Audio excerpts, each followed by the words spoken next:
Inside Story Uganda, real source of political updates. Nina Honorable Dr. Fred Mukasambide ono amyuka president w'ekibiina kya DP era y'omu ku baasigaza ekifo kyabwe ekifo kye ekyo rather nga bali mu ttabamiruka embalala sebo nawe tukwaniriza n'abakulu okuva ku muganda wange Kasolo n'abalala n'abatulapa bonna mwebale Honorable namba nyano omuyita n'abalala nze nduwo Honorable Haruna Kyeyune Kasolo muna barometer naye bwe tubawa violence erabika Ngine yanza nnyo era njagala kulamusaako abatulaba ate era n'okulisaayo bannaffe okuva mu Greater Mpigi eyo beebale nnyo okwaniriza President Museveni babadde mu bungi ddala ate n'enkya tubalinze kulaala eyagagadde muganda wange Habib Buwembo ono yakawangula ogufo ogw'okubeera ssaabakunzi w'ekibiina kya National Unity Platform ekifo ekyo kibaddemu Honorable rather kibaddemu Mwami Fred Nyansentamu akati yakwanaganya ebyamawanga amalala mu kibiina ekyo kati Buwembo ye ssaabakunzi sebo tukwaniriza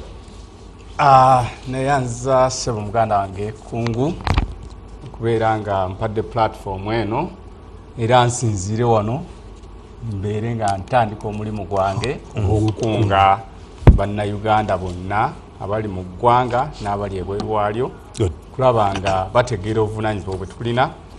kubeera nga tulwanirira enkyukakyuka gye twetaaga. Honorable Godfrey Kiwanda Suubi namba 4 nga bw'atera okweyita mu kibiina kya NRM amyuka ssentebe waakyo wano mu Buganda ate era nga ye ssentebe wa National Consultative Forum sebo naawe tukwaniriza. Batulaba mbalamusizza njagala okubakulisaayo bye tubadde nammwe mu Greater Mpigi ate era n'okuba bulya nti enkya chairman w'ekibiina tuli naye era Mpigi but above all abagenze ku nomination n'okubaagaliza campaigns ennungi ate era n'obulamu bulungi. Tukwanza Habib njagala kutandika naawe leero. Yes, walondeddwa gwe ssaabakunzi kati w'ekibiina kya NUP tandika nakubulira ensi enteekateeka gye mulina sofa bye mwakakola nga tuyingira akalulu k'omwaka ogujja mwabadde ne extraordinary delegates conference abantu bangi ndaye bagikubamu ebituli aga nti bingi ebitabadde birambulukufu dakiika zo 3 tandikira. Okusookera ddala kituufu kikakafu Buwembo Habibu yalondeddwa nga ssaabakunzi wa NUP era alina eddimu eddene okuteekateeka forces ezigenda okukola obutaweera okulaba nga tuleeta enkyukakyuka bannayuganda bonna gye bayayaanira. Ekibiina kya NUP tulina okitegeera nti tekifaanagana nga ebibiina ebirala byonna. Kyaffe it is a revolutionary party. Kibiina ekiyayaanira okulaba nga tuleeta enkyukakyuka eya ddala. Era enkola gye tukolamu ebintu byaffe yeewuunyisa buli omu because environment gye tukoleramu si nnungi n'akatono naddala ojjukira bulungi bwe tuva mu kalulu ka 2021 Muzee Museveni yasse ekiwandiiko yafulumya ekiwandiiko n'aga nti alina ekigendererwa okulwana ennyo kola obutaweerwa okulaba nga 2026 tumuyingira nga tewali kibiina ky'opposition era n'ayogera kate ti ebibiina ebimu maze okubeera nga mbireeta on board n'ebirala nga FDC ninayo abantu bange bempuliziganya nabo era nakola statement nti ne mu NUP eyo sinagisika bulungi nengezaako okutuukirira abamu era nsuubira we tunaatuukira nja kubanga nina benkolegana nabo sebo ensonga eyo tetwagitwala lightly twagissa ku mmeeza ne tutandika oginoonyerezaako tugenda okulaba ebibiina ebimu nga Democratic Party muganda wange mukulu wange mbidde jali vice president tugenda okulaba nga memorandum of understanding ziruma era abamu nga bayimiridde katuuti abakulembeze b'ekibiina nga bakuba ebirayiro nga bakola bali mu gavumenti ya Muzee Museveni. Tuba tuli awo UPC nga nayo etaddeyo minisita Betty Amongi netugamba nti katulabe ekigenda mu maaso mu FDC gyaga nti already alina baawulizigana nabo twali tuli awo deputy president wa FDC then mukyala owekitiibwa Joyce Nabosa Sebugwawo nga naye ekirayiro akikoze eki akikubye tugaa nti Nupu yajogeddeko ki tiyagambye nti alina baatandise okuliziganya nabo saawa yonna tugamba parade erume sooke tukolera olukolo tulabe buli omu ayiteko mu sikaani tutegeere ebigudde ku bibiina biri binnaffe tebitutuukako era so parade yaluma olukolo netandika manya ne gasomebwa limu ku limu nga buli asomebwa ateekebwa mu sikaani. Honorable Mpuuga Masias, where are you? Yes sir, sooka ogendeko mu sikaani. Genda okuyita mu sikaani okwetooloola nga yeetagisa kuddako bali kusinziira ku results ezivudde mu sikaani. Honorable Bwanika Wabede, oli ludda wa nti gendako wano. Embeera eyo tubadde tugiyitamu era lisiti y'abantu bangi ba Dr. Kagabo Dr. Kagabo Dogonation sebo you know Gabo nkugambye it is a revolutionary party and our party NUP yava mu movement eya people power omugendo gonna movement ereeta buli muntu yenna ayayanira ekyo kyemuyayanira ne kibagatta ne mukitambuza so olukolo bwekolebwa sikaani nekolebwa abaali balinamu ka virus ketwalaba netubasa ebbali era sebo kati tuli tubadde tuzimba force eri fresh eri energetic egenda okukola omulimu kiro misana dakiika ku dakiika saawa ku saawa okulaba nga tuleeta enkyukakyuka bannayuganda gye bayayanidde ebbanga ddene sebo akasembayo ku nsonga eyo ogambye nti kyanjawulo ki kyemuleeta mu kaluka 2021 NUP akayingira nga twakatondebwawo emyezi 3 emabega tebaatuwa na mbeera yakweteekateeka ne batandika okututwala mu makooti olaba ebyaliwo bananominatinga tebanominatinga ekibiina weekiri tekiriiwo ne tugenda mu kalulu nga force gye tuligenze nayo teyeeteeseteese bulungi ebyavaayo sigenda bigenda mu nnyo naye ekyenjawulo kye tuzze nakyo mu kalulu kano 1 tulina force ebadde recruited with an intention era tulina force gye tuorganizinze obulungi ne tugiwa ne command we are going for a protest vote by protest vote era nayo ne tugitematema tulina ennyingo ze tutadde kwessira mu protest vote tugigendamu n'empagi zino 3 1 genda okalonde 2 kakuume 3 lwana nnyo obwezigingirira okulabanga ebivudde ku ground ebirangirirwa singa kibijjanga kiri otherwise force eyo ojja kutegeera nti bino byonna mubikola nga mukyayina ebizibu n'abamu ku bantu abakayanira ekibiina mukyayina ebizibu n'abantu abaddukira mu court the other day mukyayina ebizibu samateeka wammwe amendment ze mwakola that amended constitution tanaba kubeera gazetted I'm wondering future erabika etya nga mukyatubidde mu bizibu efaanaganako bwe bityo yes ebizibu weebiri era tubiraba nenga bwe nkugambye nti NUP is a revolutionary party omukulembeze waffe his excellence Robert Kyagulanyi yatugamba nti anti enkola gye tugenda okukolamu tebagitegeera banaagenda ogitegeera nga bali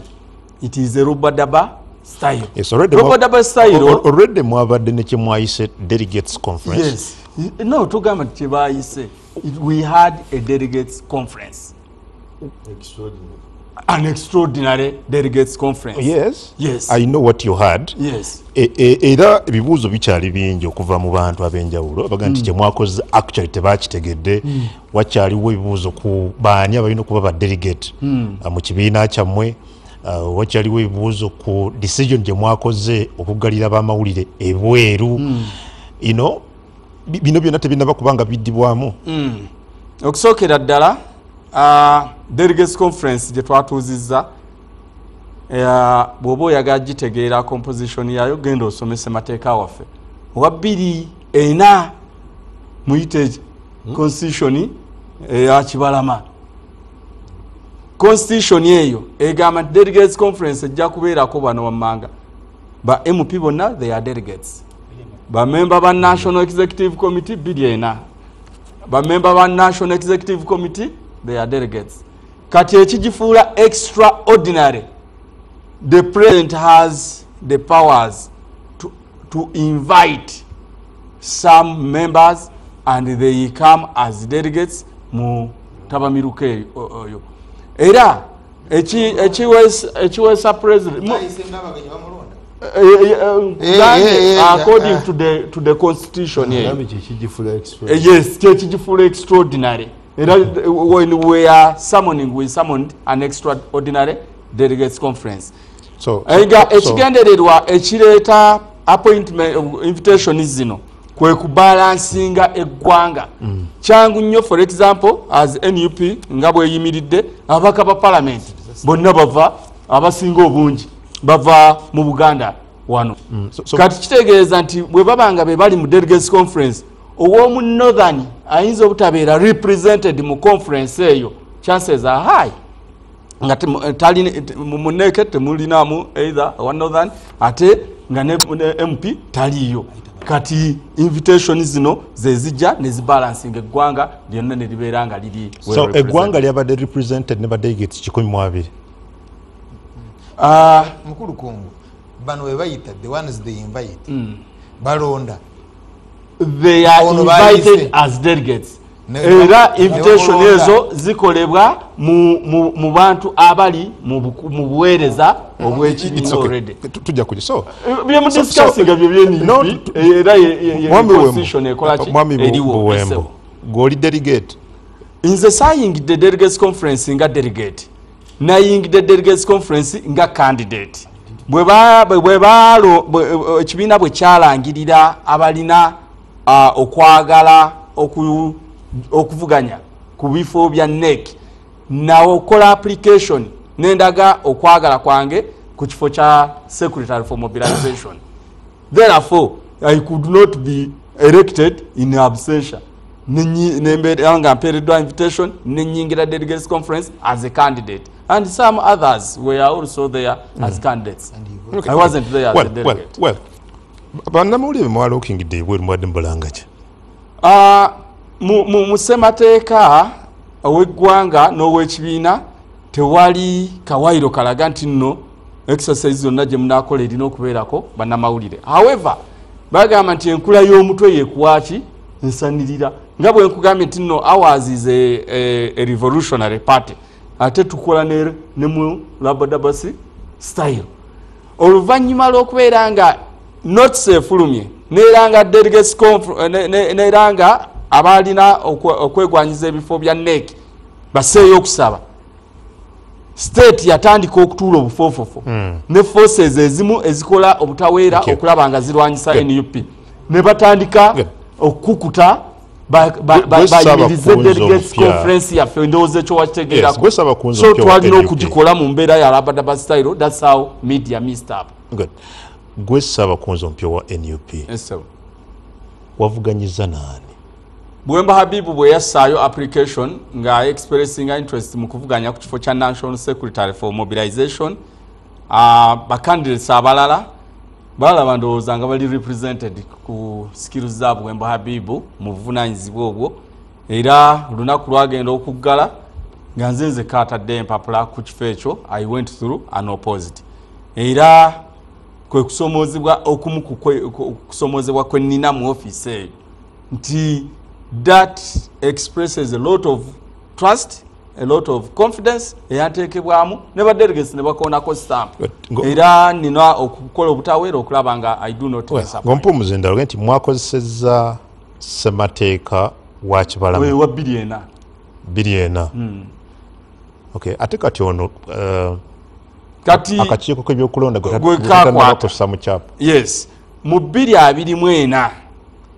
obukulembeze 2024 that is last year obukulembeze bwa FENEC ekyeyalingibwa His Excellency Robert Kyagulanyi yatuula netunuulira environment gye tukoleramu n'ekyasa kye tulimu n'ebyobufuzi bye tulimu ne bakisanga constitution ya 2004 tekyafiitinga mu byobufuzi bye tulimu era ne basalawo okukola amendment mu constitution eyo.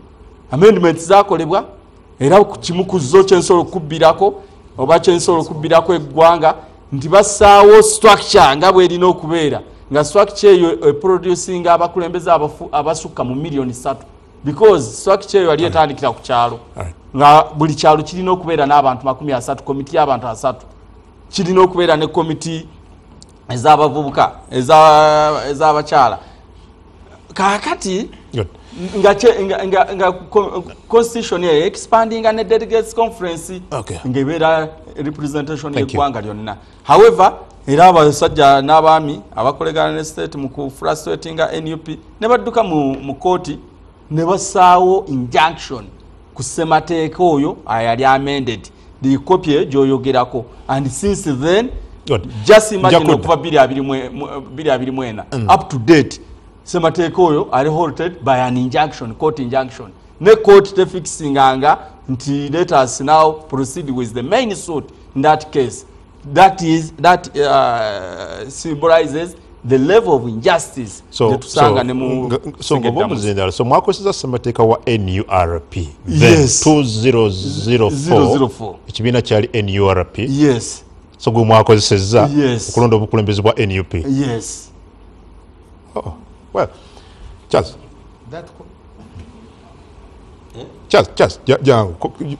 you can pick it up from there.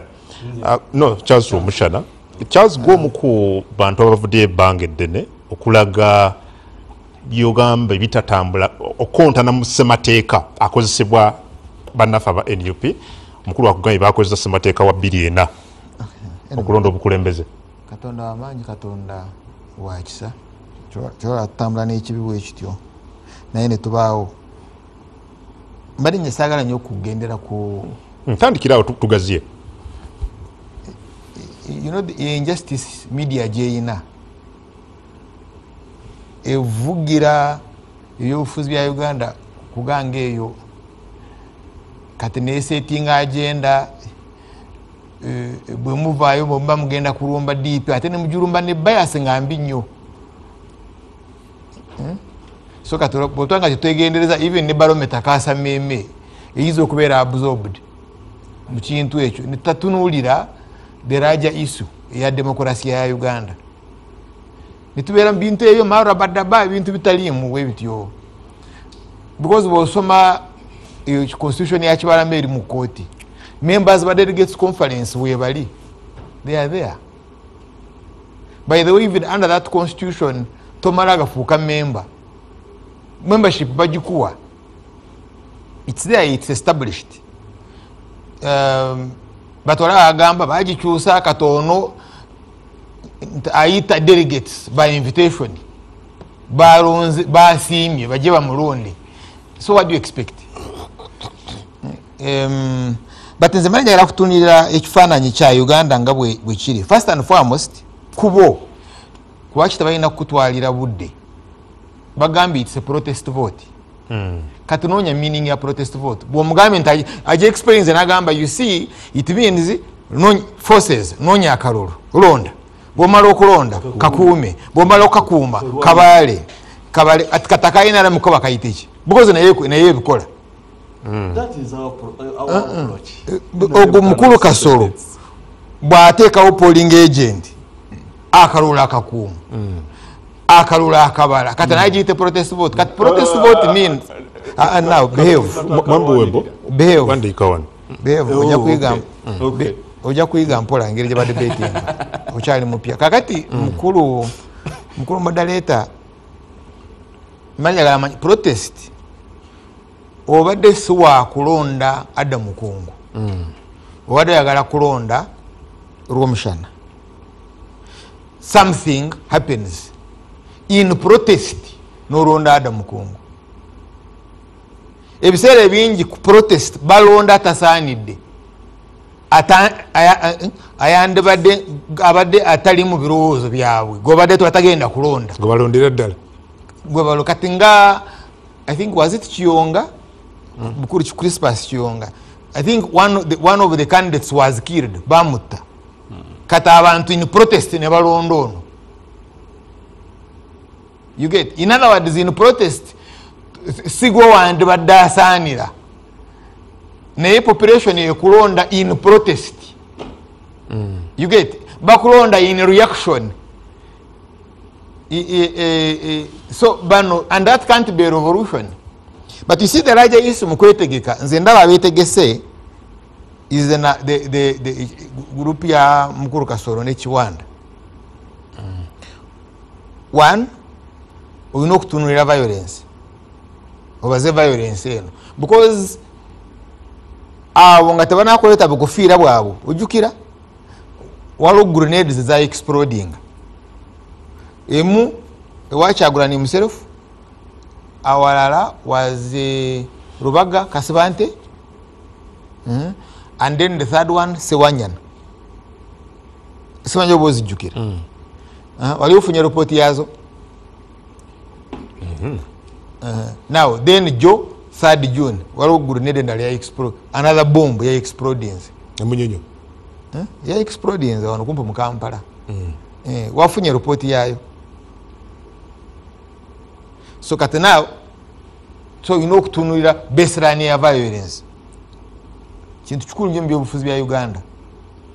in 1 day 2 3 4 days terrain ekyuka embeera ekyuka ngeva mu violence kyobalaba baali tebaagala ayali omu Edis ayali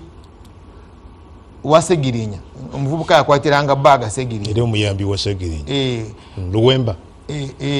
aba government baali tebamwagala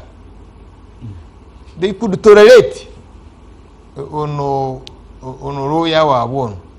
Luyimbazi kati Luyimbazi ne bamukwata ne bamugiza esaatu wano mpora oba bakolesa kajerita oba bakolesa kikwasi oba katono nnyo katubwaka media netwala you see how we use violence in reverse psychology kati mukwetegeka Mukulu Museveni alese court martial yes court martial good tool in mass mobilization ajiris okwetegekera kalulu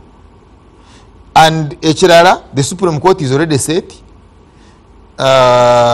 but the most important azimbye unity ya police ku sub county every sub county and the sub county ye yandibadde nga tale center eyegombolola you see the electoral commission teyina terminal ku sub county but distribution ya materials yonna n'okutambula byonna is the sub county actually ne komera erigenda okubanga likola nnyo mu kalulu rigenda kubanga liri kuki ku sub county kakati iyo center of policing at the sub county uko kwetegeka kwa Biden na kati mwenyogera na Mukulu Museveni is campaigning tewali candidate agenda ku because under the law nga wabula yo mwaka gumu okirizibwa bobogenda kwesimba okwetolora kwebuuza you remember Mukulu Amambabazi bamugana kakati ye atambula Mukulu Kiwanda mbali njagala kuwayo okusima kwange gye muli mwawadde abaana ente yokulya wana nga makayingira mpije chenala yo mbintu bikulu nyo byo mwakoze mbya PDM ekyo singa mukole ekyo nimwe abaana enyama ne balya bino bera mukola seramu yamanyi so kati gyali yetolora abalate bajja campaigninga but for him so is on NRM yetese nnyo okusinga ku bano yeah but DP yakola ya akantu first and foremost elwanye nnyo bali ekibiina kyabwe tebakibyewo singa bakiri order but naye delegates conference yabe bade mu ya mu hoteli so hotel level ya Serena ngolimbalala kati ne bubuza mukulu ambide tojera bide kati gwenjogerera that hotel so hotel delegates conference okuba ne delegates conference nga kureti ya soda ngemala that can't be a delegates conference a feeling gwanga no manti ya tuine gwanga because delegates conference ye tule esoka mukola campaign balina abantu abasoba mu 100 promotion ba DP basula mu hoteli Rwambara y'abantu 100 well obulubwe babala bwali busoba mu 100 babade basula mu tenti kakati embaga enunje wali embaga enunje nyozi bayane vibe but anyway the larger issue gwendo go politics za America bumukola delegates conference setting agenda kati buuza ekyavudde mu delegates conference agenda yavudde mu delegates conference gwanga jeriyogera kweriwa eriwa chobola mu media mu abakoleda agenda ntikabadde kabuyo kati mawo kyalwana nakyo okay now bano bo bekwese n'okwekweka you can't baba abadde mu kitchen baba abaddewa but they hid somewhere singa ngabo tubayana ensuku ewafeeyo twali tuga besherekero mu rutoke. Thank you Njakud honorable mid brother which one yes muliwa nga NRM kwetekera kalulu mwami Rumushana abawanya ngenti at least mumwesetesese ko kusinga kubanda mweba kisooka nti twafulumya roadmap era roadmap eyo gye tugoberera mu kiseera kino bacandidates baffe bonna ku level zonna bali mu kwewandiisa okusooka nga expression of interest which they did katwatandise nominations ez'abamemba ba parliament era mbalabi abo nga bewandiisa baba tulaze ku NBS bwe tumala ekyo tujja kutandika campaigns open campaigns kino ekya nominations zijja kukomanga ennaku z'omwezi 3 ate tutandike campaigns open campaigns nga lumu ogw'omusanvu tujja kulonda primaries ennaku z'omwezi 16 ekyo ne Ssabakunza akimanyi ebyaffe si byakwekweka bwe tumala ekyo mu gw'omusanvu mu gw'omunaana to be delegates conference tujja kusooka n'enkiiko zaffe zisooka NEC tugende mu delegates conference gye tulondera omuntu agenda okukwata flag kuba president ate era ne ba SEC members ab'enjawulo ekyo kimanyiddwa naye tugendera okutuukayo ng'ebirala byonna tubikoze tuba n'okusunsula tulina vetting ey'aba SEC members which is also done by the Central Executive Committee then tulina bwe tumala ebyo byonna tubeere kuba tumanyi nti nomination za president ziriwo ng'ennaku z'omwezi 14 ennaku z'omwezi 15 President Yoweri Museveni flag bearer waffe atambulooza kati tatambulanga flag bearer atambulanga president w'eggwanga nga nange bwe ntambulanga vice chairman wa party n'omuntu omulala member wa parliament batambula n'abalala bonna nga batambula kati kikyasa gambye atambula ye yatandise dda campaign kisinzira babuwembo omukisa ogwo tebagulina kisinzira galubindi zoyambadde buli we bagezaako ne mujjayo state nejja amaanyi gayo kati wambuza okweteekateeka kwa national resistance movement kati ate okuli okwamwami buwembo nakwo yakwogedde kakati ffe wetusingira okuba nti of course it's a mass party kuba bwolowooza delegates conference yaffe y'abantu emitwalo ng'ebiri n'ekitundu n'ogeregeranya n'abantu 20 naffe tulina ba special delegates betuyita president aweebwa omukisa okuyita abantu ab'enjawulo naye tebalonda tebaba balonzi baba batunuulizi tuyinza okuyita mikwano gyaffe tuyinza okuyita nupu nejja nebirawo nga abatunuulizi Democratic Party n'ebibiina ebirala naye tebaparticipating mu kalulu kaffe kyeneewuunyiza nti bano chairman wa ayita abantu aye ne bamulonda kati awo sikitegeera bulungi nti olw'okwagala okubalansinga kuba kyangu nnyo obeera candidate kati obanga candidate aye n'oyita abantu abagenda ateera okukulonda tukakasa tutya nti booyise si bawagizi bokka enteekateeka yaffe ndowooza nti nga NRM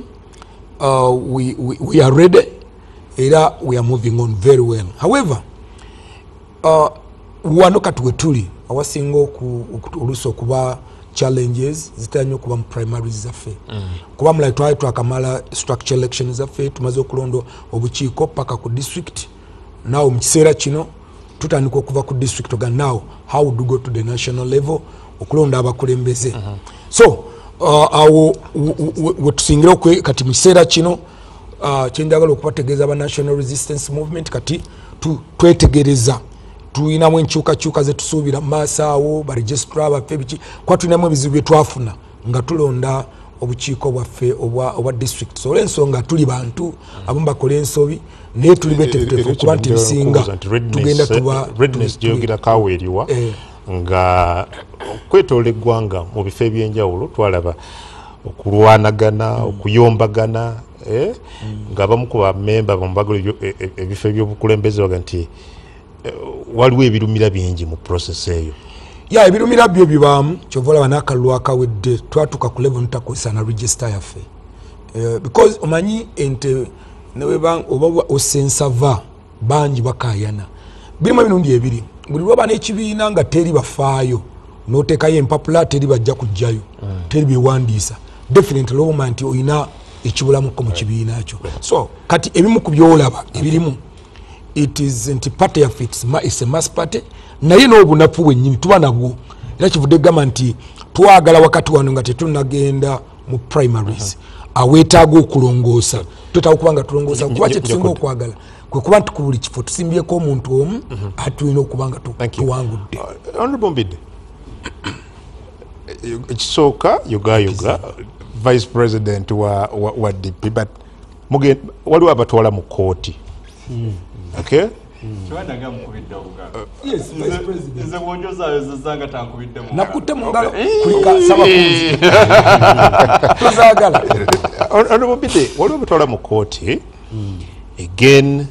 abaga nti ekyali mu ttabamiruka g'omateeka embalala effujjo okubibwa kw'abamu kuba kiise mu ttabamiruka ono okubba akalulu ensimbi tebabirabanga nako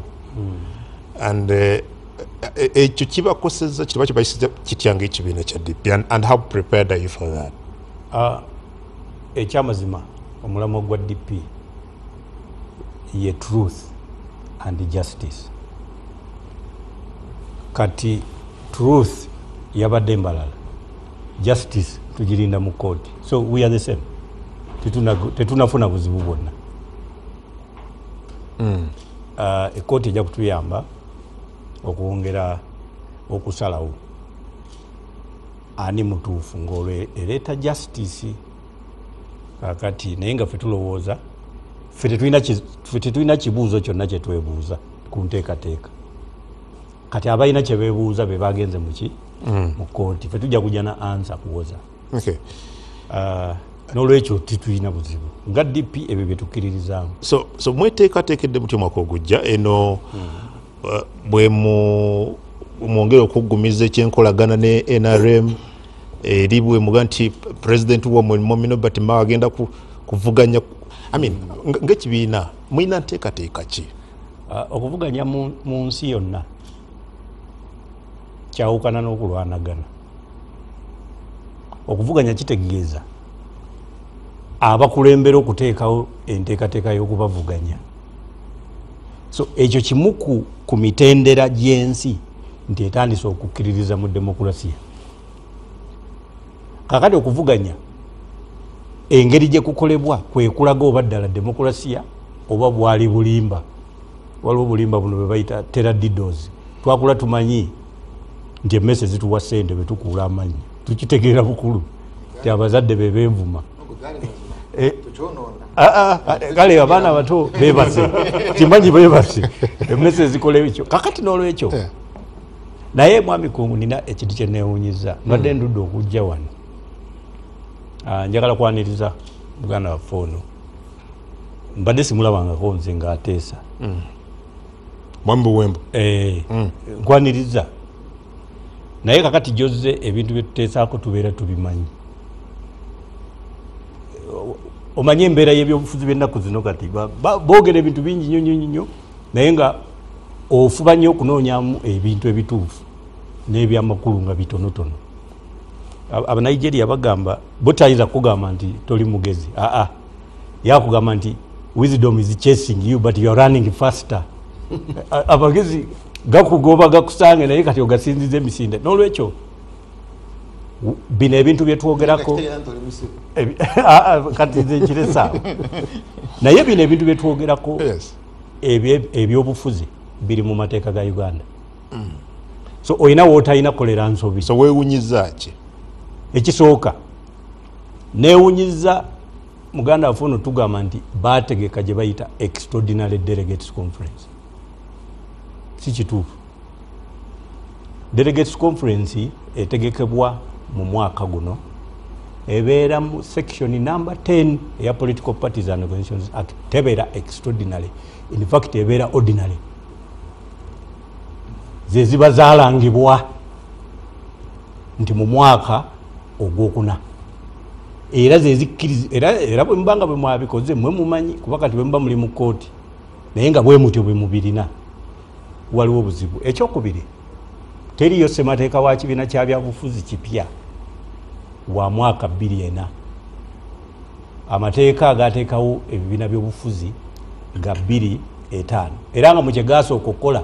ye registration of political parties. Mwebyo bye baregisteringa mwe muli constitution, mwe muli erinnya, symbols n'ebira. Era bw'obanga gw'olina abalina ssemateeka omukadde bye bibiina ebyali under article 273 existing political parties. Yes. UPCD. So era bw'abanga era wa mwaka ogwo era mwe mumanyi. Kakati nze njigezako kumulengeza gye biraga. Obuzibu bwenfunye katono nnyo Ndi wangambye empandiike neto mpaka seera kubanga ebintu nogera kusigala because no katono nnyo otugaye mwami Wembo gwe nyini wano nti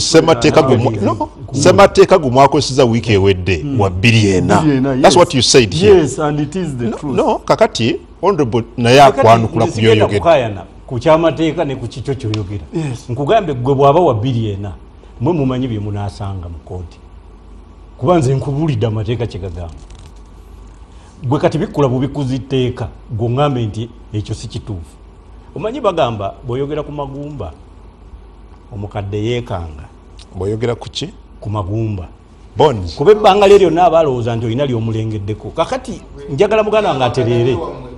teweekanga gwetereera eno gye wazze bye bino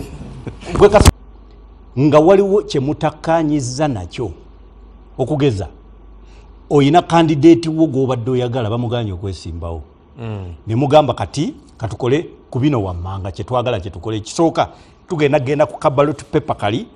tuwandikeko buwandiisi kigambo no vote, eyo protest vote, oba tugenda nga buli akafuna akatwalaka tetujja kulonda, eyo protest vote, oba tugenda kufuna omuntu nga oli bwa Katumba oye gwe tugenda okuwa. Kati ensi neeseka nga Katumba oye ye yasinze kubanga mwabangi kyaliko juze e Senegal mutabani wa president electoral commission yagaana muwandiisa kubanga nga bozaala abaana oyina sente ne bamuzaalire France. Kakati bagenda okukebera mu biwandiiko bya ssemateeka ng'ekyamazima si munnansi naye nga mwana wa president avaako Wade yali Abdullahi Wade, omwana we bamuyita Wade, ne bamugaana okwesimbawo. Kakati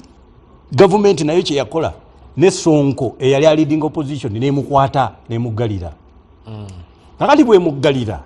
waliwo kano kafaaye kali kasajja nga kesimbawo independent biringa bya Katumba oye ne bakayire obululu kati nafuuka president wa Senegal. Kati eyo yali protest vote. You don't campaign for a protest vote. So kakati sabano sikye baleeta kati ate bo kye bategeeza kirala bo bategeeza nti bagenda kulonda akalulu bakakuume nga balonda gwe badde baagala nga gwe badde baagala bali ayi nominated kuganga kyekimu. So kakati ono simunenya kuba si bibye saba kunzi wa yono katekisiti kati fembuka tuliki tuyina gye bayita katekisimu kubanga bakugamba bw'oba onakkiriza mu ddiini kyosookerako as a standard kugwagwawaza bwongo tobuuza ani yakutonda n'akussa mu nsi ansi eri Katonda ye yantonda nanzisa muki tobuuza bino big bang theory yani ebyo togendayo kakati ono ye bamukwasa katekisimu n'ajogera kati sinza munenya era bw'obyagala yaginnyonnyole oba okoze ensobi kuba tamanyi ne gye biva naye ffe tuvunaanyizibwa ffe abalina obumanyi obukugu nga butendeke ne experience fe okunnyonnyola ebintu birina okubeera so ekisembayo tosobola tekisoboka ekisembayo tosobola kutegeka delegates conference ng'okozesa ssemateeka w'ekibiina ekirala kati NURP kibiina kirala NUP nakyo kiba kirala era eno bw'abanga kyayogera kyekituufu era waliwo obuzibu naye gavumenti eno eyina enkola yaayo juzi Burundi yakonkludinze okulonda kwa palamenti naye okulonda kwagenza okuggwa nga bagamba opposition tefunye era yo yonna teyafunye kati eno gavumenti yo ate ekyo tekikola so esobola okukuumira ekintu mu nsobi olw'ekigendererwa kyeyina kya opposition erabike ng'ekyaliwo so kisoboka obudde kuwulira owuliriza bulungi nnyo nga semanyi gwe otunulidde otya enteekateeka first of all eyammwe ng'ekibiina but n'ebibiina bino ebirala bavuganya nja kusooka kuyozayoza muganda wange Buwembo olw'obuvunanyizibwa obwo bwamuweereddwa ekibiina kyabwe ate era saagala kubanenya nnyo byobadde obuuza lwaki abamooli babasibidde ebweru omuntu bw'obanga oli mukyafu mu kisenge ekyo oyinza obutakkirizayo bagenyi kubanga bajja kulaba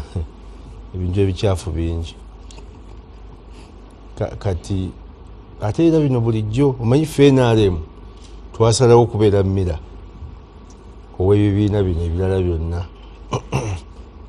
oluusi bavaayo ne babaako bye batunenya naye nabo baba nga abasembereddesembereddeko ate ogenda okulaba nga ate bakoppa kukola ebyo fe bayita ensobi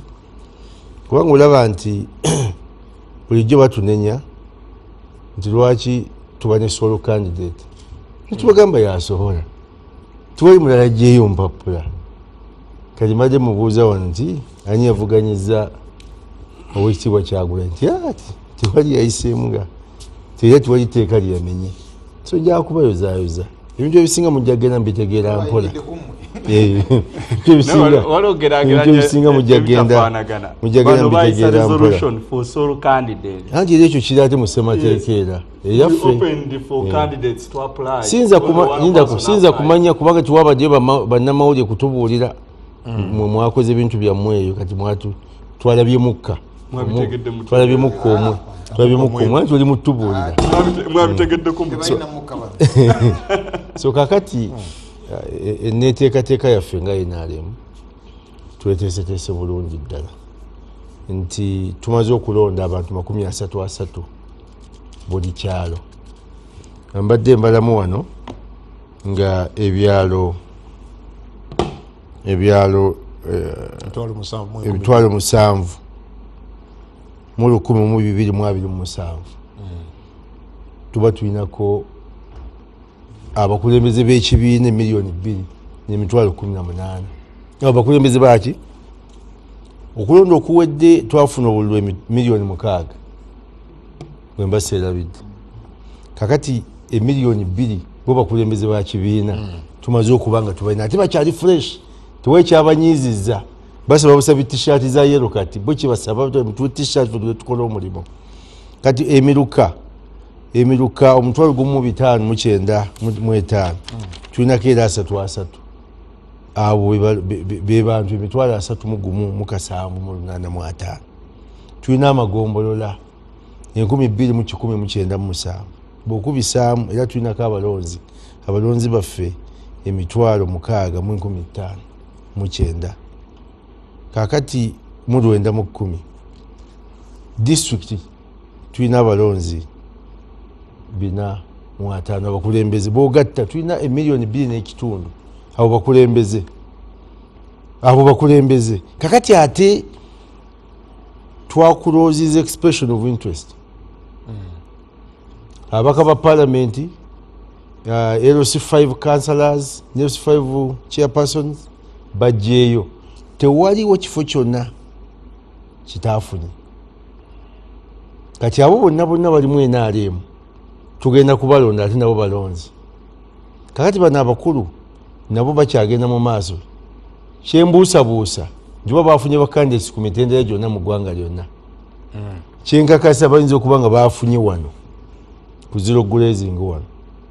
naye nga ewalira wonna bofuluma tewali kandidati yenna gwe bafunye so okwo kwe kweteekateeka kwaffe tugenda okugenda mu kalulu ng'olede tuyina abakulembeze b'ekibiina ng'ogasseko ne bakandesi bano abeesimbyewo mu pate ojja kulaba nti tulina abantu 1,3,2,000,000 kakiba kitegeeza ki tunoonyaayo 1,000,000 nga 4 ffe twerangirire ntitwawangudde dda kati yes anti no ffe tusooka tubalaaka ffe ntwerangirira tulinda batulangirire nga ffe tuli sure ntwakoze eki nti twawangudde dda kubanga bw'otunuulira tulina ebitongole byaffe of course tulina comparative advantages ezituteeka mu position ewangulira ddala akalulu kano so ng'ogyeko nabona omushana byaddayogera tulina poliisi tulina ki nze neteekateeka yaffe nti tunuulidde mu kalulu kano ffe ketulimu akaalaali kubanga ffe tetubba kalulu naye mukozesa tools zino state police majje kusinzira ku eri ndowooza ye kubanga amajje ago munega state tene poliisi mirundi mingi era obadde olaba abakulu bano poliisi tulina abasirikale babakuuma leader of opposition akuuma ate ne bakandidati baabwe tugenda bawa abasirikale bagenda kuba bakuuma abasirikale so abasirikale bakuuma ffenna so sigamba nti bakuuma side emu so njagala kukakasa bannayuganda nti NRM nga bwe muwulidde muganda wange ono atagala n'ebintu byabwe nga neyini tamanyi kikiriwo olabira ddala nga NRM kati yeyeteeseteese obulungi era omuntu yenna ayagala okumenya ku ttabi ly'omuti gagamba oye tubawangudde olina kwetaba olina kuwagira NRM kubanga ffe tweteeseteese tulina enumbers zetutandika nazo kakati protest vote nze nange okutegeera kwa protest vote ey'abakulu bano tokampeni nga funa protest vote ne gyotagenze bakuwa kuba tebakuwa nti bakwagala era ne bwoba totegeera bakuwa baba beeta mooli gw'ovuganya naye nga bamwinako ensonga nze protest vote gyentegeera oli gw'ovuganya naye ne bwoba togenzeeyo kati nze bwe minesimbawo ekyotera omuntu aba nga yankyawa so ne bwe mba nvuganya n'omugu w'eddalu era akalulu ajja kawooli kubanga ye akalulu akabeera protest vote oba ono akasabye oba takasabye tibagisaba togisaba ojja kafuna okitegeeza ekyo era olaba nti twalina mu northern Uganda okulonda okuwedde infact akalulu ke mwafuna ebitundu nga 6 ku 100 221 yeyali protest vote entuufu era abantu tibakabawa nti babaagala naye balinawo ensonga zaabwe era kati ffe zetumaze okukolako bulungi nti munenje mugenda okufuna 0 munenje mugenda bulungi okufuna 0 nti ensonga zonna kati kibaita protest vote alimu abadde mukavaako kati nemusaba busabi kalulu akatuufu mami Buwembo ekintu kyabakulu bakiyeebwa amazzi balwanagana nakyo simanyi oba tebakutegedde bulungi kyoyogerako gwe atannaba kukyekennenya bulungi bati nga bwoddamu njagala otunulire bemwagala okujja mu buyinza bwa NRM bakugaye nti bamala dde okulonda obukiiko ku byalo byonna n'ebitundu by'eggwanga byonna ku bifo ebyenjawulo mwe muli kuki ng'oggyeko bino bibadde oyogera yes okusookera ddala kansooke clarifying ensonga nga 2 zokka abakulu bange ze batantegeddeemu ensooka twakozesezza constitution eya 2 mukulu council deputy president wa DP honorable Mbidde agambye nti 2 n'ebibiina byali tebinakola ki tebanabita ebibiina byobufuzi mu multi-party dispensation biteebwa 2.5 kati 2.4 abaali baagala okukola ebibiina nga mwami Kibalama ne banne baali bamaze okuteekateeka ssemateeka zaabwe mwangambye tino sibayingiramu nange nekola ki ne sibayingiramu kiringa nga bwe wandiba ng'oyogera ku presidential campaigns eziwedde n'ogamba nti bwe twali mu campaigns mu 2-2 kikkiriza information because njagala atulaba agoberere ategere bulungi oleme kuddamu nsobi bweti kati nga tebannaba kukola ssemateeka wa kumukyusa 2.5 bateekemu article 71 ne 72 waaliwo gye bayita article 269 yali ebibiina ebiriwo byokka nga weebiri tebikkiriza kuva ku kitebe nga tekkiriza kutondawo bipya kugamba tewaaliwo kibiina mu 2.4 kikkirizibwa kuwandiisibwa n'olwekyo ebibiina byonna byawandiisibwa 2.5 ensonga eyo gyembadde ngezaako y'amateeka si yagamba ne bwofuna abakuba good enough I was there nali ntegeera ng'ebyobufuzi mbikola ki mbigoberera akalulu aka referendum akaleeta enkola y'ebibiina ebingi kateekateekebwa kalondebwa mu 2.5 naye enteekateeka yaako etandika 2.4 nga kyembadde nnyinnyonnyola nti bwe tuba twogera electoral violences ezaaliwo mu generation ewedde otunuulira okucitinga incidents ng'ezaaliwo ennaku z'omwezi 19 ne 18 November kati oli bw'aba azoogerako nti the electoral violences this is a national TV abaana ba university batulaba n'abantu abalala batulaba berekeza otulo otwala toyinza kukkiriza nti ebibiina byateekebwa 2.5 n'okikkiriza n'okitegeera noga nti wali mulamu nga wooli ate noga nti ekyammwe mwali mwakiwanisa 2.4 eyo kyaba kyateekebwa okuteeka ki you see nga honorable Bidde bwe yaleese enjogera y'aba Nigeria it is applicable to all of us nyinza okuba nga nze ng'obaagana n'amagezi nga gandese oba neighboring nga naye kyenjagala tegereganeko yes take an example tugenda mu kalulu tuli mu kalulu aka 226 buli omu agamba nti akalulu ka 226 but nominations for candidates and campaigns for candidates starts 2025. Take an example about parliamentary nominations za mugwa mwenda September 2025 sibwe guli akalukate katandise kati kankude kaba katandise kankude muganda naye abakoogerako kati obera 2025 which is a voting kati goyinzo gamba nti oyina candidate wamwe yes yafuuka candidate ya nominating mu 2025 ne bamulonda mu 2025 kati fefe nga tuli basiru kitegereka ekyo tukitegedde agenda candidate ya nominating 2025 ne bamulonda 2025 kibeera ukitenga tiwali tteeka Thank so wakirowoozaako again just seconds 10 eyo protest debate okusinzira kuteeka igamba nti system emwe baba nga wekyaliwo endala eba inabase very good kati bweyogera 2.4 twali under movement system kyali kizibu nnyo by then okuba nti twali turegisteringa political party empya kubanga etteeka twali terikkiriza kuregisteringa political party then kuba twali tukyali under movement system movement system ebaawo 2025 2005 kati otandika 2005 then political parties nezija tosobola kugamba nti ekibiina kyaffe twali tukiwandiisizza by 2004 that's one naye constitution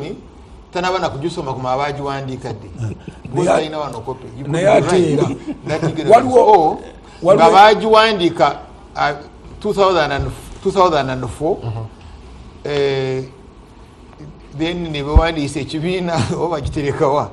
because he should be having it naye tagiina kati mugenda kubeera kuono tumale programu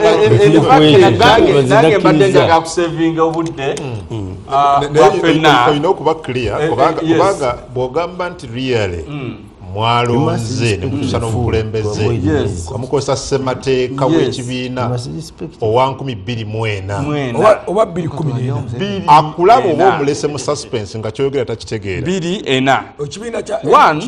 one tukkiriziganya ne ssemateeka gwe twogerako naffe abali mu NUP mu kaseera kano tetumukkiririzaamu era tumulwanyisa kyekyakola ekikolwa ekyabakulembeze be NUP kyekyavaamu ekikolwa ekyabakulembeze be NUP okuvaayo bakole ennongoosereza bakole ssemateeka afiitinga n'omulembe gwe tulimu olwaleeromwalondedde mu ssemateeka gwe mutakkiririzaamu yaliwo nebya kati mu kaseera kano ebimulimu tetubikkiririzaamu olw'ensonga tebitambula na mutendo n'omulembe gwe tuliko era njagala mwami kungu okulwana kwonna okutuuyana kwonna eri abo abaagaliza NUP ebirungi n'eggwanga lino ebirungi twandibadde tupiininga abakwata ssemateeka waffe ne bamussaako injunction ne kooti zaffe judiciary neesigala nga etudde butuuzi tebuuza abantu bano nti owaaye injunction gye mwassaako lwaki tetugenda mu mwami Kibalama ne banne bassaako injunction baholtinga process y'okugazetinga ku kyabwe yes ne baholtinga ne process y'okugazetinga constitution ssemateeka kopya eryamende ekibiina kyabwe ekyakibalama era kimwalondedde mwateekedde mu conference ate olwo bateeka ku ki mu mbeera eyo mpozi ka information mwamira omushana barometa kasameme etekinge note Minister of Justice ne Constitutional Affairs yakoze statement constitution ky'abantu kifu government ebaleseewo because waliwo kyebakozesa because there was yes omusango guli mu court the Mr. Byabakama the electoral commission chairperson yabasinkana n'abagamba sisobola gazeti nga constitution gye mwakoze nga bagihortize yes why would there be an injunction? It's because the original constitution ya Kibalama bagiforginga. Yes, these documents are on record. I've seen them. Bagiforginga ne basalawo bakolambe amending. I think at the same delegates conference because the only organ in power to amend the constitution is the delegates conference. Kati babade bagala ko amending the amended constitution, which is also illegal. Okay. Njagala tatikira but nano ssemateeka ndaba wano wekibiina kya NUP the original Kibalama. NURP. Yes. Eriko stamp eraga nti kya Register of Political Parties and Organizations 29 December 2024 ye stamp genda bawona 2024 24 so what I've been saying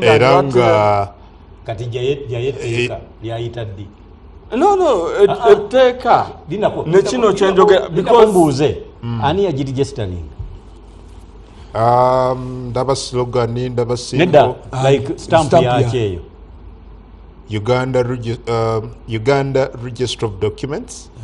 This is hereby certified. Let me tell you. No, we are talking about a document. Parties, not a party. We have been talking. We have been discussing It's okay. Yes. Linda no, whatever amfudengo omuntu atategeereka. Linda ko. Kakati registration of documents ekola ku parties. Ekola ku companies. Tekola ku parties. Era eyo gye bayita etteeka eryo baliyita Registration Services Bureau Act yekola ku ebyo as a company.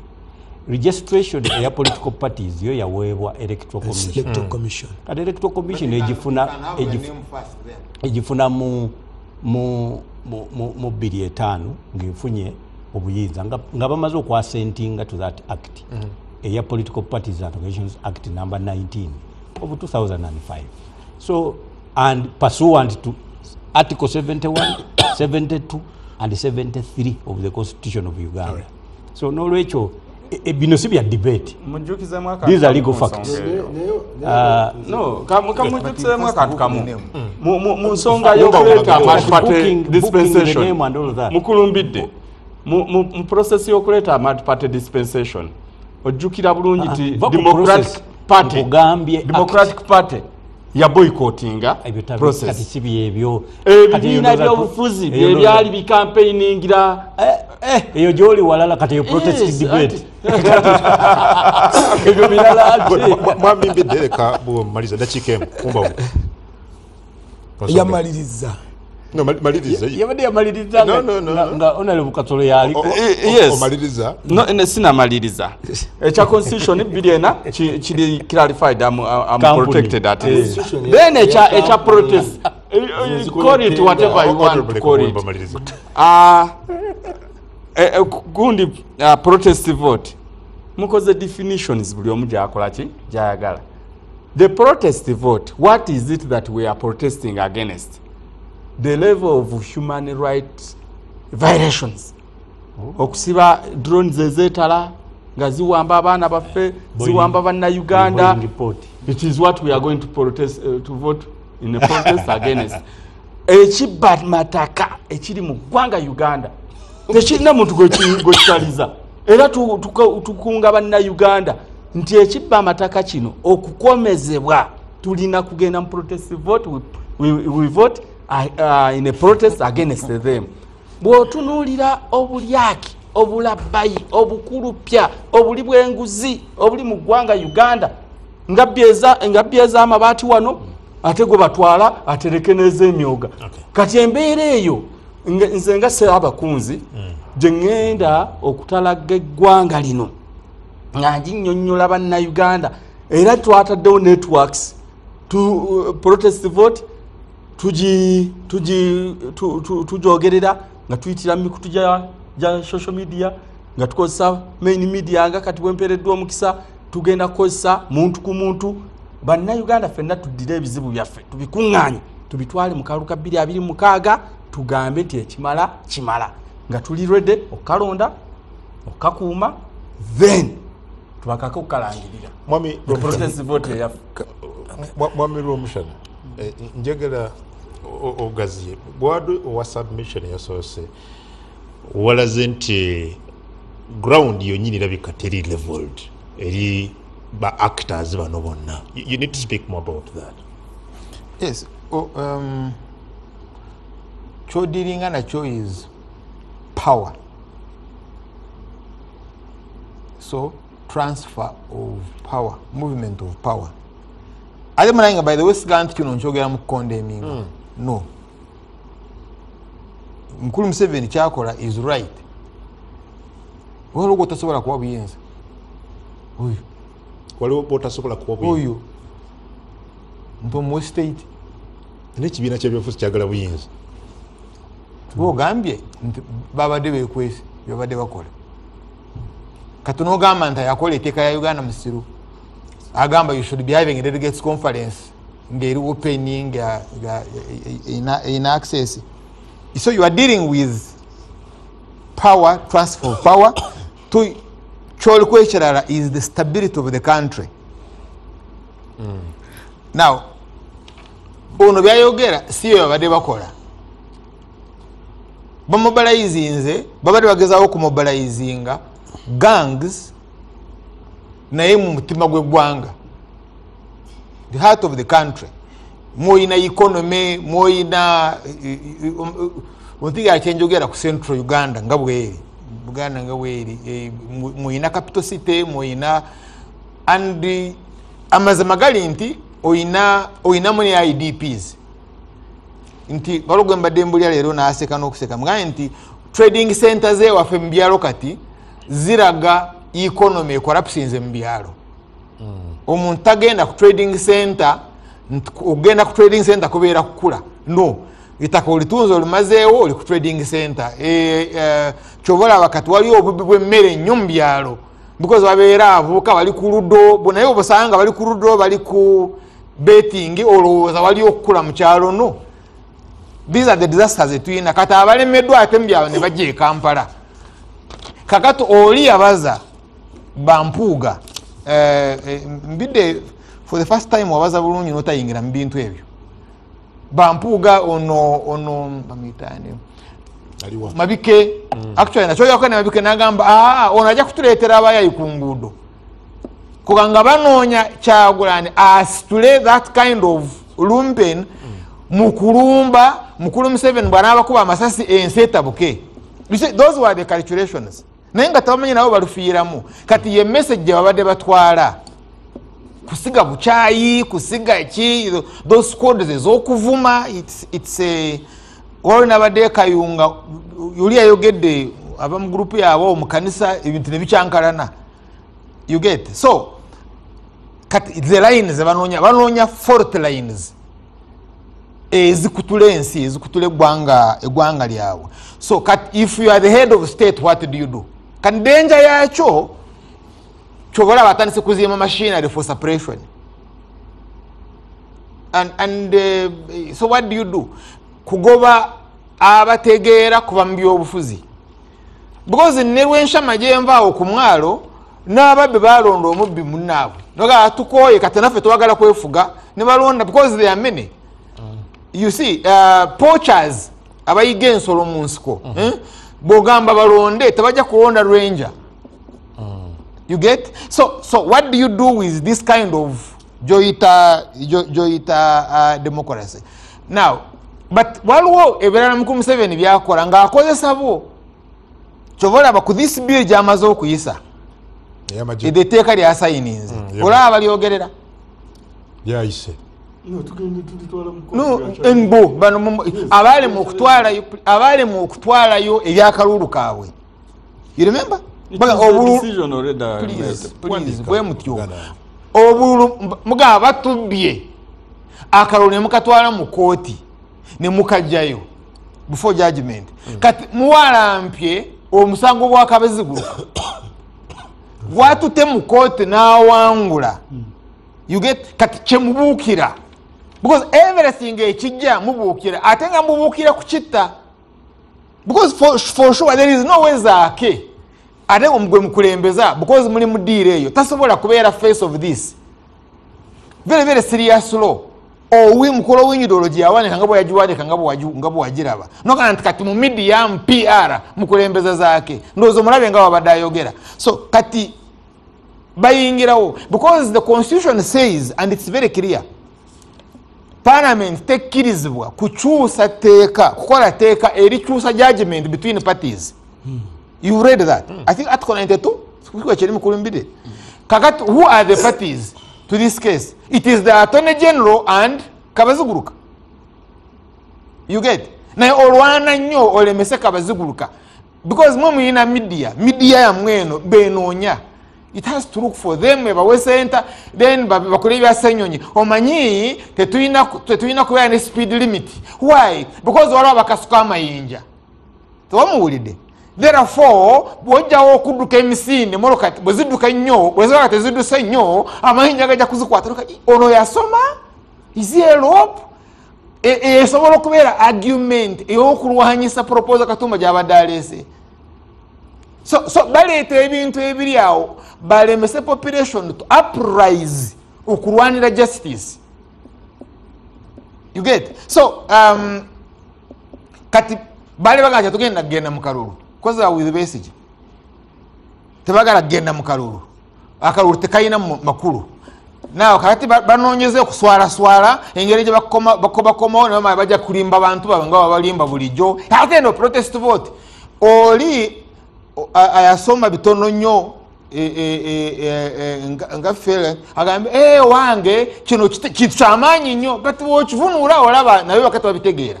chobola katusofa wotogera akwade definitions biri nze ntunuulira the danger eri ku demokrasiya yaffe because eggwanga lino terina future nga terina ki democracy terina demokrasiya. You can have gangs nga zina leaders nga indeed very popular. Ono Fodo Sanko ne Mosquito who is Sam Bokari bali bakute government lwakuba nti ECOWAS yabalemesa bulemesa but waliwo gwe owa lifuti omukyala noyimirwa omuwa lifuti muluka nagitunira nadduka natya okuyingira ono mbidde njagaddeko ki emoloka ennungi bwete anti bano abavokasi benze ez'amaanyi nadduka kakati ono omukulu Museveni nti ono yesaaba kunzi agenda okuvuganya ne mukulu Museveni because saaba kunzi wa Museveni saaba kunzi wa Kasolo is mukulu Museveni gwe mundabayo nga ssentebe wa NCF okiraba nga kiri kitya galimba oba bituufu nti the ground is not leveled for all of you but political players. Okay, kati okusooka NCF eteekebwawo of course constitution article 70 subsection 1 ate neba operationalized ne Political Parties and Organizations Act section 20 naye which ewedde twabadde n'olukiiko embalala n'ebibiina ffenna twadire Democratic Party, National Unity Platform n'ebibiina bingi katusinkana region ya Nkole naye nga kitugezaako okwogera eri abantu kwe kubategeeza nti yes tugenda mu kalulu k'okuvuganya omuntu yenna nga bw'oyogedde omuntu ayinza okugamba nti ground leveled twandyagadde nti abantu bonna baweebwa omukisa ogumala nga bw'ogutuwadde wano ku barometa akaasa mmeeme era webeewo debate naye bakuwangula mu debate togamba bugaye nti oludda lwewunzise kubanga the issues to come for debate bw'oba tolina information ne bakujja tusaga nti leero Adamu wawolereza lw'omushana bw'obanga lw'omushana badde ne issues so bwe tuba tugenda mu politics it's about issues zimuwa bannayuganda abantu batunuulira ebibiina kibiina ki ekirina eddagala ly'ebizibu bya bannayuganda kati abantu bamala okukkiriza nagati I think National Resistance Movement erina eddagala ly'ebizibu bya bannayuganda kati gwe tosinzeyo naga nti ground tebadde leveled kakati kyetusinga abantu kyebasinga okwagala ku ground Mwami Kongo nti bw'obeera ng'oli DPC ow'embarara oba ow'emitiana tunuulira aba NUP oba we protection mbidde bw'aba akubye olukiiko muleke akole Mwami Kasolo aba akubye olukiiko ng'owa National Resistance Movement that everyone address of course that is the call from the national NCF National Consultative Forum omukago gwaffe ogugatta ebibiina byonna ku mulundi guno twateese nnyo essira ku code of conduct ey'ebibiina enneeyisa yaffe biki betwogera Mwami Kongo tukkiriza nti abantu basobola okuba ne plan B naye tetulina plan B and C we have only one country called Uganda bwe tuba ekintu kyonna statement gy'ofulumya bw'obeera nga amaanyi go gonna ogatesi ensi eno eyonooneka ntya petrol station tuzookya tutya tupulaninze tutya tufune amayinja tufune ebipiira nga all your plans ziri awo kitegeeza nti gwe ekisaawe ky'olimu si ky'olina okubeeramu ekisaawe ky'olimu kirala okuva ku kyebyobufuzi ekifaananyi kyaffe ekyebyobufuzi is about debate bwe tuba nga bakkiriziganyiza naawe if your manifesto ng'ensinga then you go ahead ekyala twakkiriziganya ng'ebibiina by'obufuzi ffenna okuba n'akalulu ak'emirembe nti yes Adam oyinza okuba oli wa kibiina gundi wa kibiina gundi naye tubeene mu kalulu ak'emirembe tukkirize nti bannayuganda tubawe omukisa okulonda akalulu k'emirembe kati bw'abaawe pulaani yonna kyensaba era muganda wange Ssaabakunzi ekyomukisa ku mulundi guno tufunye omukunzi omupya Ssaabakunzi naffe ffena gye tuli kubanga ffena politics about kukunga oyinza okuba nga gwe Ssaabakunzi but ffena tuli bakunzi mu politics ffenna kye twetaaga okwettanira tusobola tutya okumanya nti there is Uganda even after 20 26 wala abantu balowooza nti without him or without her wachi okulimwa nyonoona. That cannot be a statement for politicians because bwetubanga nti okulimwa nyonoona kitegeeza nti gwe tofaayo oba kyekivuddemu but as long as oyagala kulangirira gwe. Era ndowooza bweberanga explanation ya protestive vote yeeyo nti whatever comes kubaga nti mugire mulabe ekiddako kati egundi bwete ewunzika bweto Ssabakunzi si statement nungi nnyo ku lwa stability y'eggwanga lyaffe kubanga twetaaga okuba mu ggwanga erina emirembe, twetaaga okuba mu ggwanga erikkiriza nti ero mbidde bwampangula enkyakungu bwampangula tulina Uganda ate even 2031 okudda mu kalulu akala. That should be the position. Yes, that's the position, but embeera eriwo bw'otunuulira ebigenda mu maaso waliwo obwenkanya obusobose ebibiina bino byonna okwetaaya nga binoonya akalulu nga bikunga nga bikulanga ebibiina embeera eyo weeri. Edda bwe nali nsoma elevu twalina subject bayitanga order and freedom.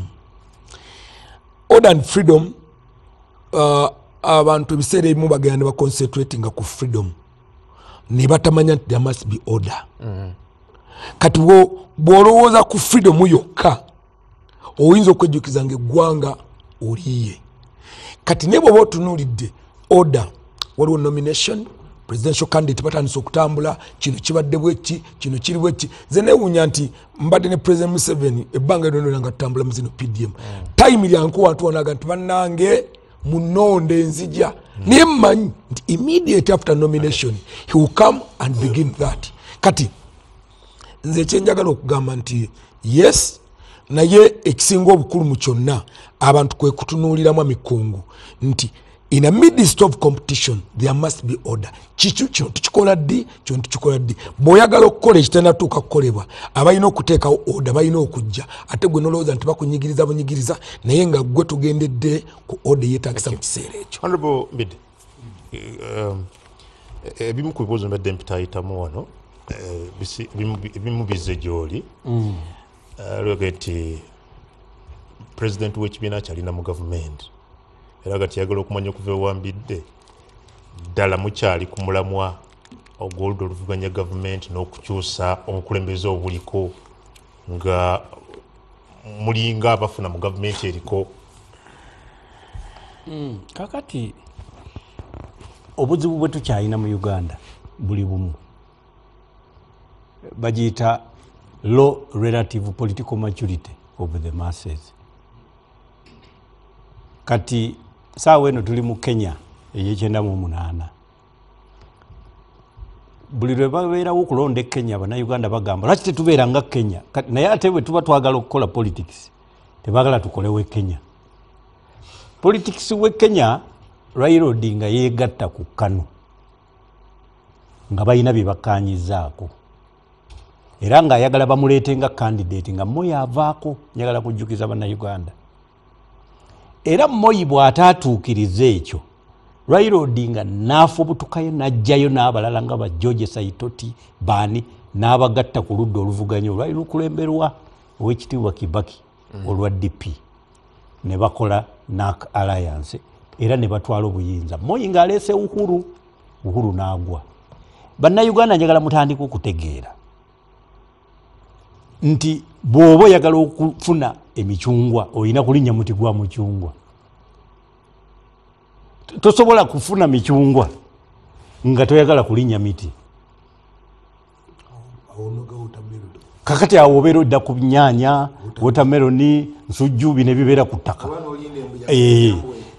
Bannayuganda mbannyonnyodde ebbanga liweze ffe tetukeeranga kukwagala kufuna bukulu mu gavumenti ya NRM. Twakola ndagaano ya nkolagana ku bintu bino wammanga okukyusa amateeka transition n'ebirala. Kati kiri eri ffe okubabuulira byatuukiridde tukyaliyo oba byaganye tuvuddeyo. So kikyemutuse ku myaka giringa esatu kati andi kati si ye debate no but because kakati naye bw'ojagala efuuka debate ekisooka onyongera eddakiika sawa namba tofaayo bye twakatuukako kubanga abuuza wano yakuga nti n'endagaano eyo teyina bibala byeyaleese naye ate muga nti twagala buyinza kakati fenna ebiti bibiri tukkiririza mu President Museveni ffe tukkiriza nti asobola okuvaako nga ayise mu ndagaano bano bo bakkiriza nti asobola okuvaako ng'ategese okulonda bo ne basinga kuba byonna yagenda obikola saagala bo beefuula abatamukkiririzaamu gwe bw'obeera wano ku TV n'osuubiza nti agenda kuteekateeka okulonda alonde abagenda obubala balonze bakuba obululu akuwa obukuumi weekalakaase osinge akulangirire kitegeeza ofaanagana ne bambidde abalowooza nti era bwassa omukono ku ndagaano ajja gituukiriza tuleme kuwuddiisa bantu batulaba tubeere bantu bakulu bakiyita political maturity tugambe nti tulowooza nti omulimu gw'okutereeza eggwanga n'okuleeta enkyukakyuka guli mu mikono gya President Museveni yalina okusalawo nti kikolebwe mu mirembe oba tekijja kukolebwa mu mirembe tewabangawo wano gavumenti mu Uganda nga tewaliwo evuddeko tikibangawo n'olwekyo evaako yesalawo evaako mu mirembe nga yeteeseteese okuvaako ng'eya DP bwe yateekateeka oba evaako mu mbeera ndala Kyagulanyi bw'aba yayise delegates be as guests nti kati gwe mbiri osobola okujja ne weesimba n'omuwangula wa guests be kati omanyi bagamba abanigeria bagamba nti when mother cow is eating the younger ones are also observing to see the movement of the jaws ente bw'eba egaaya akayana nako kaba keetegereza kalabe engeri gyetambuza amaki emba zaayo era bwe kavaawo nako bwe kati bwe kagaaya kakati ku ludda lwonna buli mukulembeze yenna ekisooka ng'ogyeko DP na UPC buli muntu akulembera ekibiina akulembera kikye yeyakyeteerawo so bakulembera bintu byabwe edda waliwo radio program yabeerangako neyimbira byange ng'omuntu akozesa tuni y'oluyimba naye nga yayimbira mu bigambo bye bonna abakulembera ebibiina bekulemberera byabwe ng'ogyeko DP ne UPC so DP muli serious mwagala kujja ku Mwami Museveni twagala kutwala bukulembeze si nsonga oba President Museveni olunaku olwaleero avuddeko n'ateekako omulala nga tetunalonda oba tavuddeeko era tuba twagala obukulembeze kati bw'oba oyagala just kujjako Museveni kitegeeza bw'avaako kati nga tetunalonda tosimbawo muntu eyo endowooza eba ntonoko ekibuuzo kye kimu kyembuuzizza wano embeera eriwo ebasobosa nga DP ofuna obuyinza tekisoboka kufuna buyinza ng'osinze mu kalulu ku mbeera eriwo kubanga mu bimu ku bye twayagala kutereeza mu mateeka gabeere nga boolaba Namibia omanyi bano abantu bawano babeera boogera boogezi bwogende Mozambique parliament yelonda electoral commission Namibia judicial commission eteekako ababaka bwogende South Africa gyetuwulira nti opposition yasinze oba opposition yayongedde n'eryako ku kitundu electoral commission telondebwa yesimbyewo wana Uganda candidate yenyini eyabawo emirimu ne bakola n'akabaga timusajja yabawadde emirimu so the question is to whom do you owe allegiance naye tuze tubinyonyola naye betubinyonyola bo bagamba lindako katono bano bo bagamba balina okusinga wadde biri bwe bityo kati naffe ne tugoberera tugamba wayi eneringa accident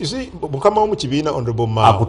yasuubiza okuleeta nongoseza mateeka g'ebyokulonda parliament tegajjanga nakujja amateeka tegasobola kuleetebwa Mao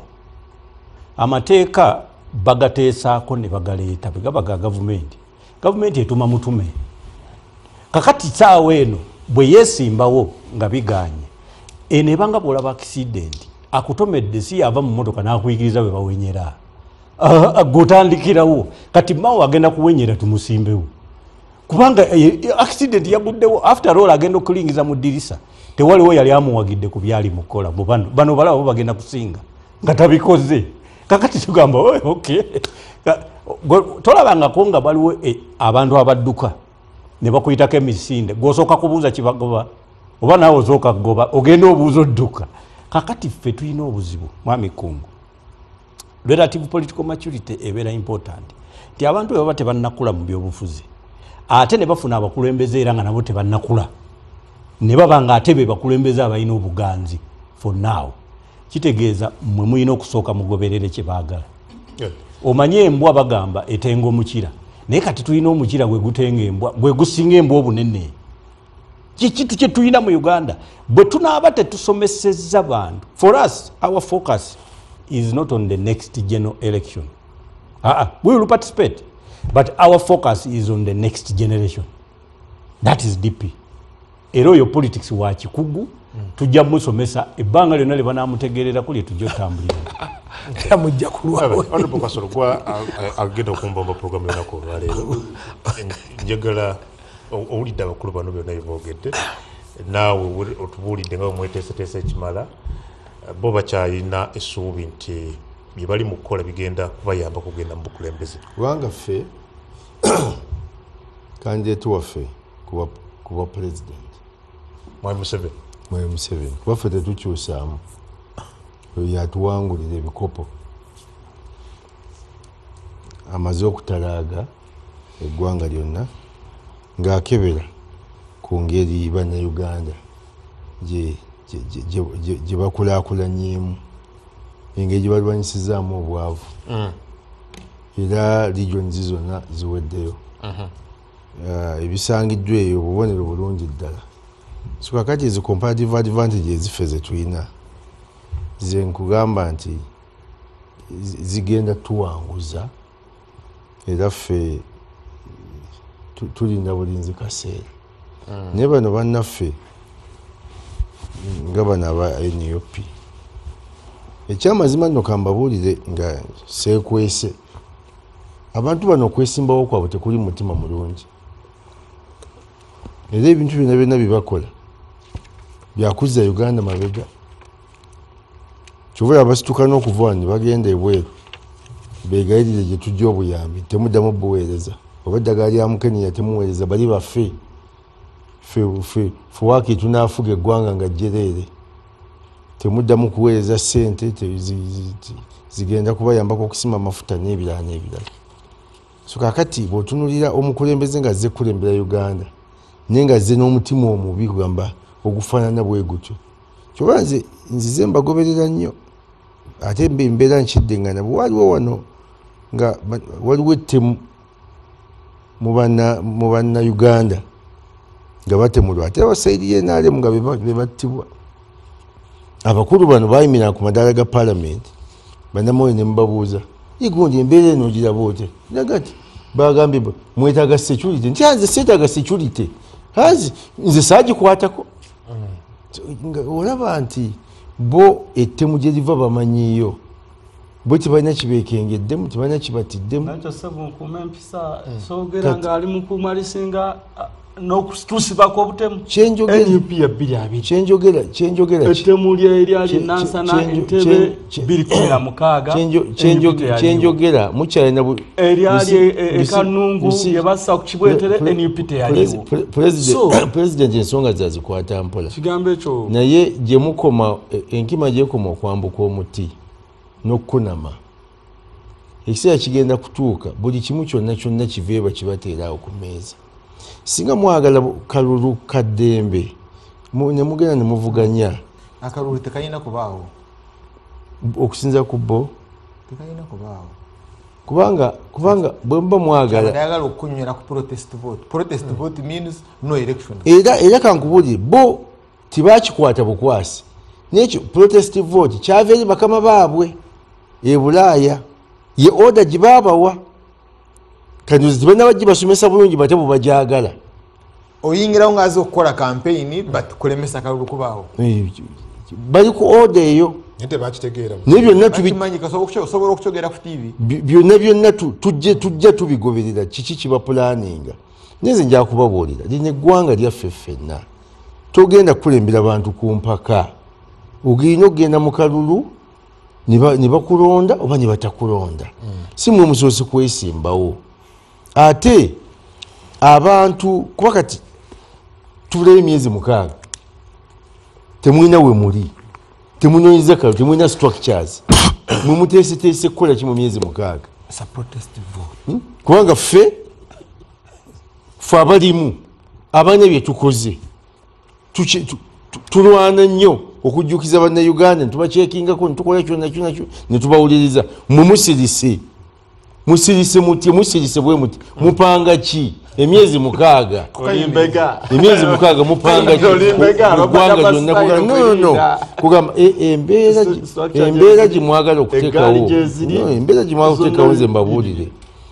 muleete obutabanguko wano bijja kuleeta obuzibu kuba eggwanga lino lyaffe ffenna naye mumanye nti buli kyemukola kitegerekeka bulungi ddala kiba kimanyiddwa tuba tumanyi njagadde abantu bano mbaatulye kubanga basobola okutuzza obutabanguko obuli ekongo newala busobola okubeera wano lwabakulu bano naye mugende empola mugende munnyonnyole bannayuganda oba muwangudde bwa kansala mutambule n'ekyo mugende nga mwezimba mpola mpola mujja kutuuka kubanga nefudisi yabeerako tumaliriza nga tuva ku mpewo bayidawe akalulu kammwe aba NRM wakati mwabegoyinza ekifo kya sek mwembiri nga muli kupanda olunaku olwaleero katuuseewa honorable Kasole honorable Kiwanda honorable Kiwanda yaliko ye vice chairperson owa Central Region nange neegwanyiza kati fate kibiina kyaffe kirina demokrasiya ow'ekimmemmete akutwala omutwala tunnyonnyola abalonzi mu delegates conference bajja kusalawo ate era seeke etuula netukuba mu ttooki nega nti kakati mwenna mugende zaabiko emiki zaabiko emipiira netusalawo netuma netwogwa mu kifuba kuba ffenna tuyayanira kukulaakulanya enaalimu yaffe kulaakulanya eggwanga lyaffe munno nnyo lwaki tomulekera ate kati otaba demokrasi tikyatakoze ni kungwayagala ki naye kyesimanyi naye oli avunulira president kubanga ate sinze yesimbyewo nzekka waliwo n'abalala bangi era wange ate nange ndiwuwe kati lwaki omubuuza nti lwaki yetandise nenkwatamu oli wano ku pano naye nsebala musajja mugamba akulekera no kati when discussing ekyo ne mwami Kasolo kiba kimenya mateeka because kati mu protocol y'ekibiina ndiko waggulu kati sobola ku discussing ebyo ne junior wange ku screen nayogerako naye nomugamba naye tubyogera mpola mpola tugenda komekereza wano olaba nti nsaba yindako kungu nsaba bannaye naali oli yagambye